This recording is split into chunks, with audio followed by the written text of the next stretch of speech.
Okay, time now for Moving the Sticks, and Jake and Stacy from 710 ESPN are with us every week, except no Jake. Except not this week. Not this week. Except not this time. Jake's taking time off. I mean, yeah, get a nice little vacation. That's right. You know, I was joking with the guys on the news set the other day about the election. I said, if I was elected mayor, every time the Seahawks had a bye, we would all have a bye. Yeah. That was my that platform. proposal. Right. I didn't run. That's weird. Didn't happen. So let's talk about the bye week and what the Seahawks have on tap. They're feeling much better about themselves, right? Yeah. I mean, can you imagine what this week would have been like had they not? I briefly was imagining what it would be like, and I did not like it. Right. So what have you been talking about all week? How they're supposed to get better this week, right? Yeah, you know what? It's weird. We've been doing a lot of looking ahead to Green Bay, which makes sense given their last opponent was the Jags. You don't. There's only so much you can take from a win over a bad opponent, but there's real momentum. You're getting healthier. I know we'll talk about these guys, I'm sure, but you're getting Russell Wilson back, maybe Chris Carson, D. Eskridge. And then you've seen genuine improvements from defense, and those continued in this game. Do I think they're going to shut out Green Bay the way they were able to shut out the Jags for most of the game? No. Right. But you were able to continue a trend, stopping guys on third down and keeping the other team low scoring. Yeah, and like we take that, like we said in the postgame show, you take that with a grain of salt, what would happen with a grain. But now we have quarterback drama. You mentioned Russell Wilson come back, and I've been talking about it on this show in the first segment. Of course, we saw those videos. Right. And the Aaron Rodgers stuff. We don't know if he will play that Seattle. We know he's not going to play this week. Yes. We don't know if he'll play that game. And then it would be a day after he just comes back. I mean, there's drama going on in Green Bay. There's stuff going on. Well, they're trying to figure out whether or not he broke COVID protocol. All right? that. It could be suspended. There's their talk. Who knows? We were joking about, like, I don't know, I think a 12-day suspension from the 3rd That'd be great, would be right? like a perfect. Yes. Just get him back on the 15th. That feels fair. Right.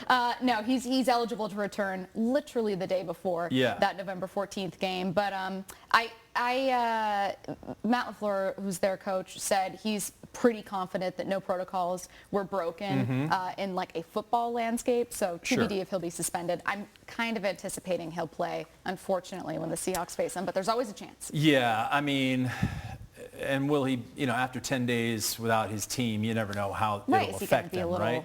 Rusty. Yeah, right. It's Aaron Rodgers. It's Aaron Rodgers. Either way, the Seahawks are going to have to gear up for that. They have Arizona the next week. I mean, they've really got to improve themselves between now and then. And you mentioned Chris Carson. We had it just right before we came to this segment. Pete Carroll talking about him on Monday. How important is getting Carson back, in your opinion? I mean, Alex Collins has been pretty good. Banged up, but pretty good, especially that game against the Steelers. How important is Carson? Carson is hugely important. You think so? I do. And it's not a knock on Collins at all. Right. It's just that Carson can do things that, frankly, any other running back on Seattle's roster cannot. Carson is better, given the same opportunities with breaking tackles, with getting yards after tackles. He's still leading the team in both of those stats.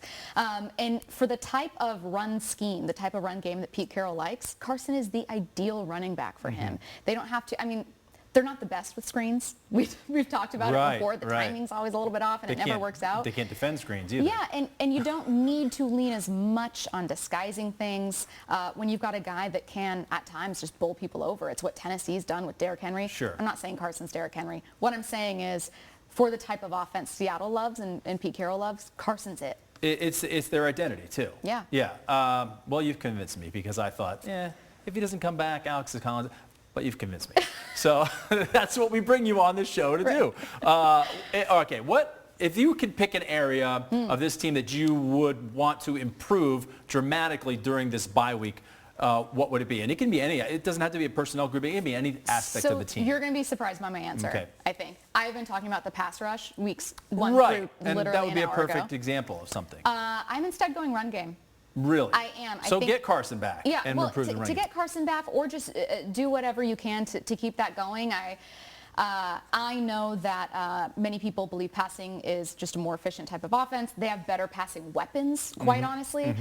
But their run game on paper looks average. It's like 4.2 yards per carry, over 100 games in half the games they played. And so you're looking at it and you're thinking, well, fine, it's fine. But we know, watching it, that it feels sometimes like running into a brick wall. It feels sometimes like they can't get it going. And their number 2 guy right now, Penny, is averaging 1.6 yards per carry. So I think I would go run game and just lean into your offense. If you get your run game going, Russell Wilson gets back healthy, suddenly you're looking at a side of the ball that can be elite. Okay, I'll piggyback off that and say the O-line because I think they're hand in hand, obviously. I heard you talking about something on the radio earlier this week, which piqued my interest. Of course, Pete Carroll says it's the midway point. We're not quite there yet, but that's what we're going to treat it as. Your MVP at the midway point is somebody I didn't expect you to pick. Yeah, I thought you were going to say what piqued your interest was when I was ranking desserts. And I didn't hear that part, but that would have been a good. We should just do another segment later in the show. Another time. But yeah, Darrell Taylor, my first half MVP, 4 sacks. And I think part of it is the surprise. I don't know about you, Chris. I was pleasantly surprised by his start. In training camp, where I know you saw him too, he was still making some rookie mistakes. And he has just exploded onto the scene. He's deserved every single snap, and he's seen increased snaps. So I've been so pleasantly surprised. Yeah, love that pick. Hopefully he continues. He could have been, I mean, the Seahawks could have taken him in the first round. I think they wanted, they almost did. So, hey, they've hit on that pick, we hope. Big picture, we've got about 30 seconds left. Big picture in this scenario. I don't like what they have to do, 7 of 9 to make 10 wins. But it's doable. That wild card is there for the taking right there. It is, yeah. Right now you're kind of rooting against the teams that are a little bit in that, maybe Minnesota. Yeah, Carolina. Minnesota and the Saints have some, yes, they have tiebreakers. Yeah. So you never know what could happen with those teams. The Saints have lost Jameis Winston.